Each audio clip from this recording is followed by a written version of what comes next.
What is up? This is your LA in a minute, and I'm here in Highland Park at Fashion 21, which is actually the original location of Forever 21 and the genesis of an LA American dream story. Forever 21 was atop the fast fashion world as recently as 10 years ago, but there was a precipitous decline that led to their LA American dream story becoming derailed. Let's get into it. In 1984, Korean immigrants Jin Suk and Duan Chang saved $11,000 from working service jobs to open their first retail establishment right here in Highland Park, at the time a gritty urban community in Northeast LA.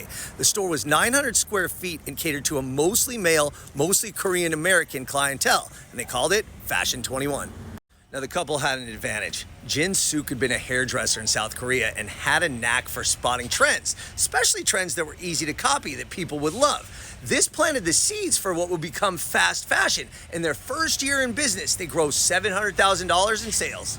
Fashion 21 was filled with inexpensive clothing made locally by Korean American manufacturers. Every item in the store was chosen personally by Jin Suk, and merchandise was turned over extremely quickly.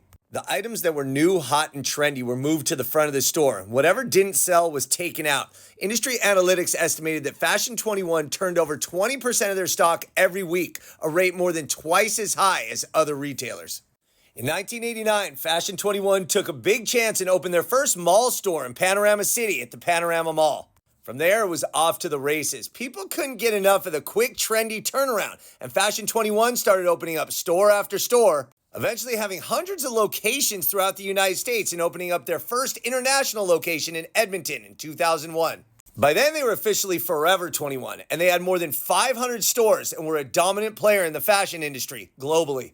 The Changs were the 79th richest Americans, and Forever 21 continued to make a name for itself as a place to get trendy clothes at rock-bottom prices. Each new opening was a smash hit, with people lining up just to get in the door. And by 2015, global sales peaked at $4.4 billion, with 500 stores occupying some enormous spaces throughout America. Even as other stores were downsizing amid the retail apocalypse, Forever 21 continued to open stores as late as 2016. And it wasn't just the number of stores that became problematic, it was the size. They had some stores as large as 200,000 square feet. Wow.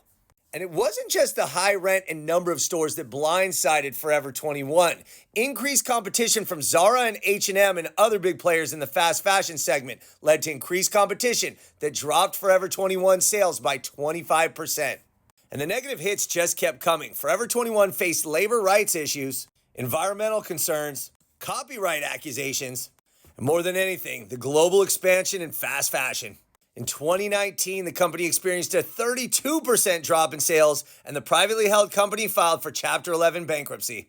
It soon ceased operations in most of its international locations, and it closed almost 200 stores in the United States. The store sold off most of its assets and moved through various holding groups, and recently tried to rebound by entering an agreement with Shine Group, which will handle most of its online sales.